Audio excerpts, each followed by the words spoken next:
What's up, everybody? Welcome to On Tap. My name is Kevin. I'm your host, and you can join me every Thursday for just enough, but not too much of the good stuff. And before we go on, be sure to hit like and subscribe because, hey, you don't want to miss this on a weekly basis, do you? All right, so look, last weekend was I hope you had a good Memorial Day weekend. It was a little wonky with the weather out here outside of Chicago, but we made it work. We got outside for a little bit. I cleaned my garage. So I was that guy with pulling all my junk out onto the driveway looking like I was holding a garage sale. I was not. I was just cleaning, in case you drove by. I don't know what you did. Hope you had a good time. But I'll tell you what this guy did. Now, what comes rolling down the driveway for dinner but this, the super duper weenie wagon? Yeah, he totally did that. That's what he did. Well, hey, I don't know if you paid attention to TikTok news this week, if you're into that sort of thing. But the kid with the bear, this teenage girl fights off a bear with her dogs. You've probably seen the clip, but just take a look.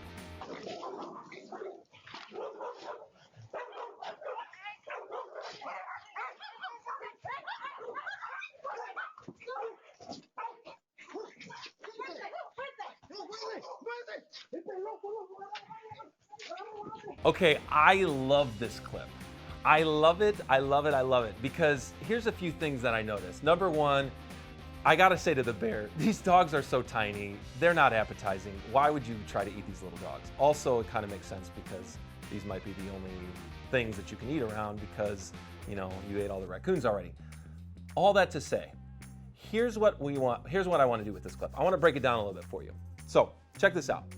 So the clip starts, we can see the bear off in the corner.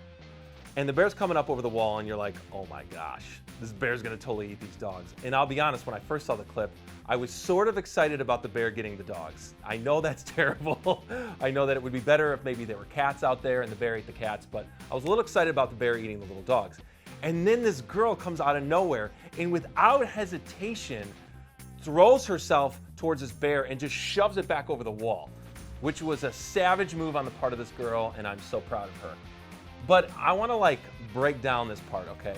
The fact that this girl, she woke up in the morning. She's going about her day.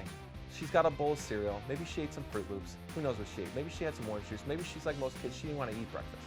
But she gets up. She looks out of her little sunny little California home here with the doggies outside going to take a poop. And she looks off in the corner and sees a bear. Now, there is no way this girl was ready for that bear. There's no way. I mean, even if she had known that there were bears in the area, unless she had trained to fight off bears, there's no way she was ready to fight off a bear. But what does she do? She doesn't even hesitate.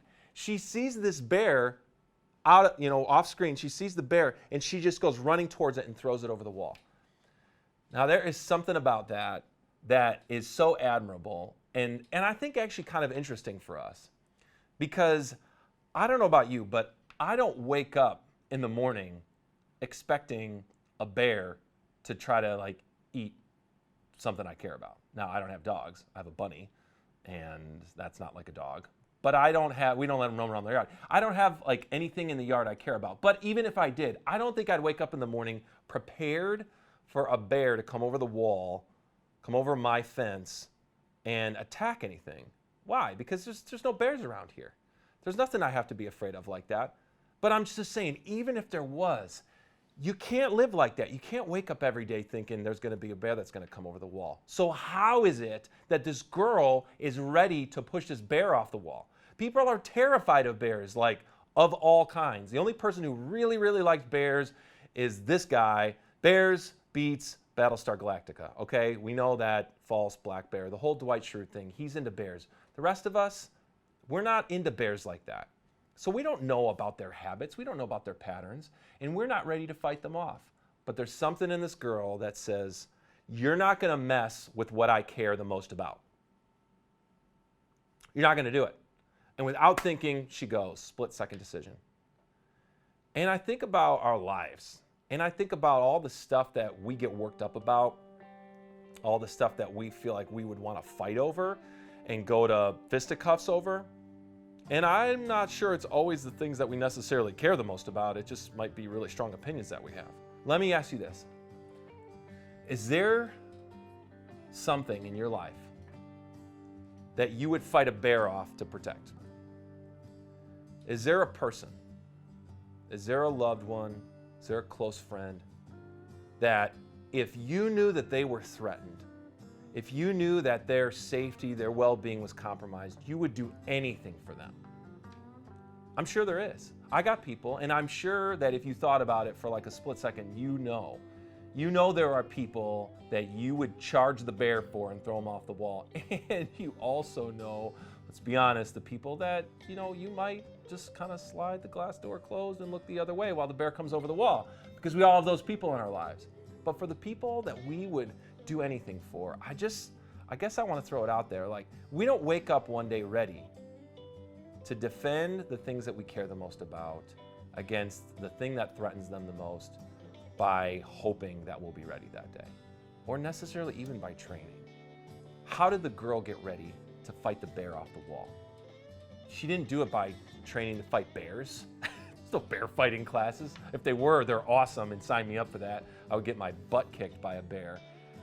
But there's no bear training classes. There's no transferable. She's not like some pro wrestler. Like, there's nothing in this girl's life other than her dedication and her love for these little dogs that would push her to do that thing. And so I guess I'm thinking about that in my own life. Are the things that I care the most about, the people that I care the most about, the most vulnerable in my life, do they know that I would fight the bear off for them? Do they know that I wouldn't let anything get in the way of protecting them from the things that would threaten them? And I don't mean like physical threats. I mean, it could be mental, emotional, spiritual threats, things that would come at the people that I care the most about. Do they know that I would do anything for them? Because if they don't, I probably should tell them. And beyond that, I probably need to show them. And so how do we even do that? Because there's odds are this bear's not going to come over the wall again and try to eat these dogs. That bear remembers that chick, and there's no way that he's coming again. But there could be other things. There could be other things in her life. There could be a lot of things in our lives, little things every day that would pose a threat. They could be distractions. They could be temptations. They could be things that are bordering on addictions for us. They could be things that pull us away from protecting and guarding the ones that we love the most. And so I guess the 12 ounce of the day, really at the end of it, is like, who would you fight the bear for? And if they don't know it, don't let another day go by without them knowing it. Because who knows what you're going to wake up to tomorrow? Who knows what I'm going to face at the end of the day? I can't plan for that. All I can do is plan to be ready, that when the moment comes, when my number's called, I can stand up and care and fight for the ones that I love the most. So I hope you're able to do that this week, and go watch that video again, because that was savage and it was awesome. So see you guys next time. Hey, thanks for joining me this week for On Tap. And as always, hit that like button before you go, and be sure to subscribe, all right? We got some like weekly good 12 ounce moments here. You can go back and watch some old videos. We got some cool interviews with some people that I really dig. And you can see a couple weeks ago we had a special guest, Adam, and we got some good stuff around here, and we'll be doing some more good stuff over the summer. So stay tuned.